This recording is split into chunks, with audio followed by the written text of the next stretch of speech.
जबलपुर का डुमना एयरपोर्ट अब अत्याधुनिक सुविधाओं से लैस हो चुका है। पीएम मोदी ने पिछले दिनों 450 करोड़ रुपयों से एयरपोर्ट में बनाई गई नई टर्मिनल बिल्डिंग समेत अन्य विकास कार्यों का वर्चुअल शुभारंभ किया था। तो अब सभी के मन में उत्सुकता है कि एयरपोर्ट के अंदर कौन कौन से विकास के काम किए गए। अब एयरपोर्ट के अंदर विमानन कंपनियों के लिए जहाँ 6 से 8 काउंटर्स हैं, वहीं टर्मिनल के भीतर भी अन्य सुविधाएं मौजूद हैं। डुमना एयरपोर्ट के आधुनिक टर्मिनल भवन में इंडोनेशिया से लाए गए 2 एरो ब्रिज इंस्टॉल किए गए हैं। यहाँ पर अब पैसेंजर को टर्मिनल भवन से विमान तक बस से नहीं पहुँचना होगा। टर्मिनल भवन से सीधे एरोब्रिज के जरिए विमान के भीतर पैसेंजर दाखिल हो जाएंगे। यहाँ का रनवे प्रदेश का दूसरा सबसे बड़ा रनवे है। पल पल इंडिया न्यूज पर देखिए डुमना एयरपोर्ट के अंदर का खूबसूरत नजारा।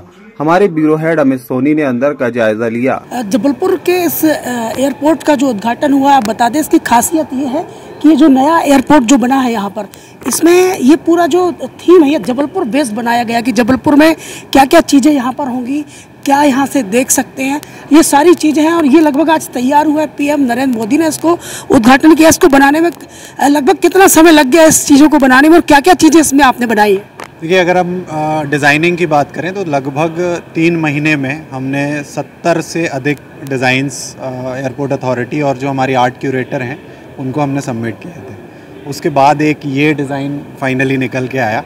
फिर हमने इस पे कलर वर्क शुरू किया। कलर वर्क हमारा तकरीबन 1.5 महीने में हमारे लगभग 8 बड़े आर्टिस्ट की टीम ने लगभग 1 महीने में। क्या क्या चीज़ें इसमें जो बनाई गई है, क्या क्या चीज़ें आपने से दिखाई है लोगों के? ये हमने पूरा जबलपुर कवर करने का कोशिश किया, क्योंकि जो भी हमारे जबलपुर में सबसे यूनिक चीज़ें, जो हमारे हेरिटेज है, उसको हमने यहाँ शो किया है। क्या चीज़ें हैं इसमें, क्या क्या आपने जबलपुर जब लोग आते हैं, एंटर होते हैं, तो क्या मेंशन इस पे आपने किया? जी, यहाँ पे जैसे आप देख सकते हैं महादेव की एक बहुत बड़ी पेंटिंग बनी हुई है। ये चौड़ा शंकर महादेव है विजयनगर अपने विजयनगर में, जो अपने नॉर्थ साइड में आता है जबलपुर के, जो सबसे एक्सट्रीम पॉइंट में है। उसके बाद आपने देखा होगा 64 योगिनी मंदिर है भेड़ा घाट के पास का, वहाँ से लेकर के रानी दुर्गावती और बैलेंसिंग रॉक तक के, ये सारे कल्चरल बैटल वाइज, मतलब शस्त्र और इससे मिलिट्री वाइज सबसे ज़्यादा एडवांस टेक्नोलॉजी में रानी दुर्गावती का नाम आता है, और सबसे बड़े कल्चर और धार्मिक इसमें 64 योगिनी का आता है। कलचुरी काल का मदन महल भी इसी में शामिल है। प्लस एक टाइगर है, क्योंकि हमारे यहाँ से ही 3 सबसे बड़े टाइगर रिजर्व्स भी हमारे यहाँ से ही जाते हैं, जबलपुर से जाते हैं। किन रंगों का इसमें प्रयोग किया गया? लगभग इस काम को करने में कितना समय लगा? इसमें कम से कम 1.5-2 महीने का समय लगा। रंगे, एक्रिलिक कलर, इमल्सन सब। तो जबलपुर को एक बड़ा सपना सौगात एक जबलपुर को मिली, क्या कहना चाहेंगे? काफ़ी दिनों से एक मांग जो चल रही थी, आज वास्तव में जबलपुर को जो एक इतनी बड़ी सौगात मिली है।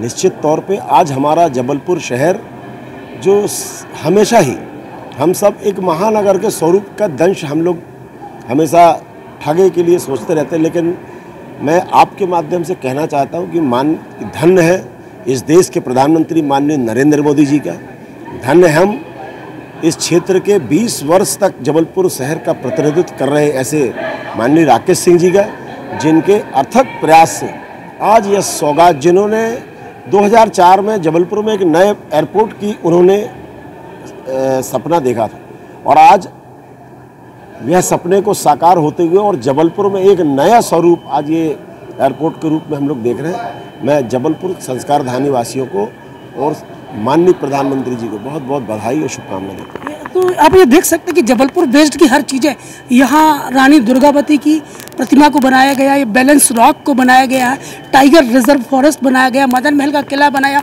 और ऐसी तमाम तरह की चीज़ें जो है वो इस एयरपोर्ट में आपको देखने मिलेंगी। संजय तिवारी के साथ अमित सोनी, पल पल इंडिया, जबलपुर।